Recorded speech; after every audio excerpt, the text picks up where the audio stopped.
My adventure with Honkai dates back to when the game launched. The first scenes with Kafka and Silverwolf disposed me very well towards the game and made me curious. Furthermore, a high-quality RPG is something I'm always curious about.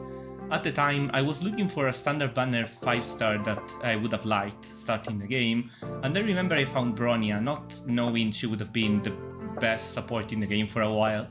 So, I still had a team of starting characters, the main character, Dan Hang, March 7th, and Bronya, and I remember I was dissatisfied with their animation kit. Especially Dan Hang.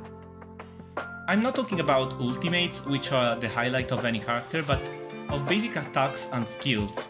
I remember I thought they looked pretty plain.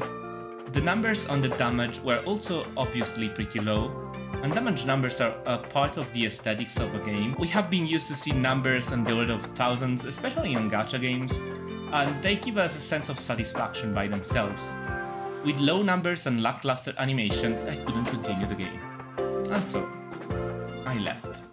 When Blade came out, I remember I was enchanted by his normal attacks. This was what brought me back to the game, and still even good animations would have not been enough for me. What was I lacking?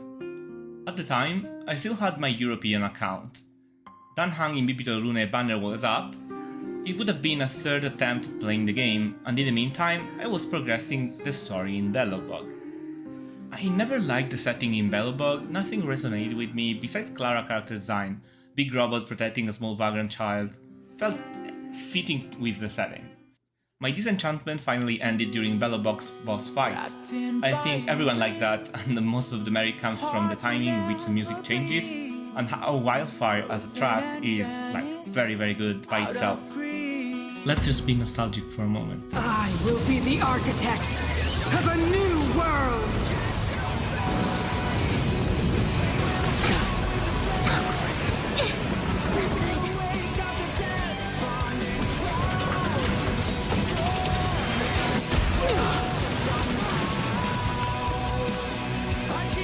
Heaven's Surge. Cloud-bearing dragon. Rise!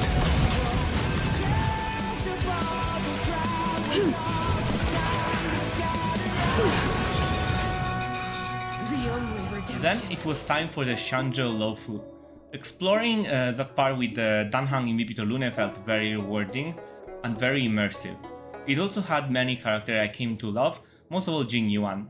The color palette of the setting was also of my liking, together with a pretty simple storyline, especially when it comes to stellar hunters and the encounters with Kafka. After completing the Shunjo Lofu, I realized there were some elements I would have needed to enjoy the game. Engaging animation character kits, not necessarily on all supports, but I really needed something cool to go at when it came to the main DPS.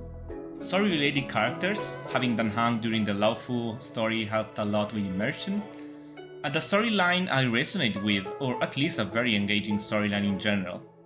With this in mind, I prepared for Penacony. For this journey, I picked up characters I liked, and a team that could work.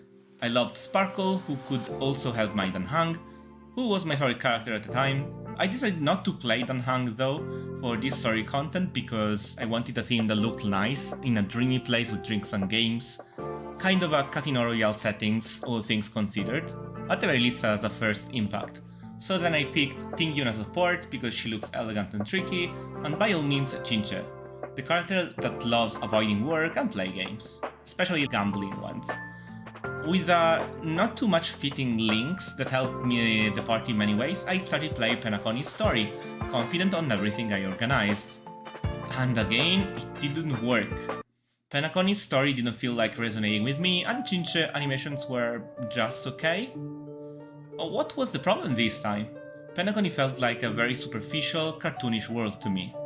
I had no idea what was my actual aim there. It felt like a vacation place I would have never spent my time into, even for a date. So, sorry Firefly. Something had to be done, so I decided to give something else a try. I built my Jingyuan, asked Chinche to give back his Lightcon, and focused on gameplay for a while. This kept me playing. Jingyuan's animations are very good, and his gameplay is more consistent than Chinche, so I had no problem with it. But then, I finally was taken by the game. When Penacony's overall feeling turns to thriller with many parties involved and mysteries to be uncovered, I finally felt like I was playing a game I really wanted to progress through. Everything from there onwards was just of my liking. An honorable mention goes to the point of view shift, where you play different story characters in different places, because I think it helps keeping the story varied, and to see it from different angles, of course. What surprised me the most is that a lot of Penacony is just reading story, more than completing puzzles or fighting. It felt like a visual novel in many chapters, and I loved it. It's very easy to tell there's a lot of effort in making the story engaging and wanting you to keep reading, while also watching and listening to it considering everything is dubbed. And it's definitely not a mere new characters showcase, where new heroes that will end up in the gacha are displaying their qualities. On the contrary, many things are double-faced and dripping mystery. You slowly get to understand characters with flashback-style backstories, and after hours of progress, you realize you're loving Penacony. Its plot, how it interacts with the world, the characters, and the puzzles within it. Up until the end. And if you play the story, you know what I'm talking about, right? Overall, I don't think I have ever been this conflicted with regards to a video game, but my final answer on Sarel is the game is extremely good, if you know how to take it. But I think it goes beyond that. I want to read a comment by Riorama that was on my Back to Genshin Impact video, and it's about Genshin Impact. They say, Genshin has an essence, which is not a given for every game by a long shot. They can have better something, but if they fail to move beyond a set of better assets or aspects, it becomes just one in many. Essence is what makes a game stand out nowadays. I think it's true in every piece of art. You need to put your heart into it. It reminded me of Pokemon by Satoshi Tajiri and how it was born. I will link a video in the description if you're curious. But yeah, I think the reason why Sarel is having success is that it's growing up, and it's growing up its own essence with each expansion. And I think Penacony made it get much closer to its objective.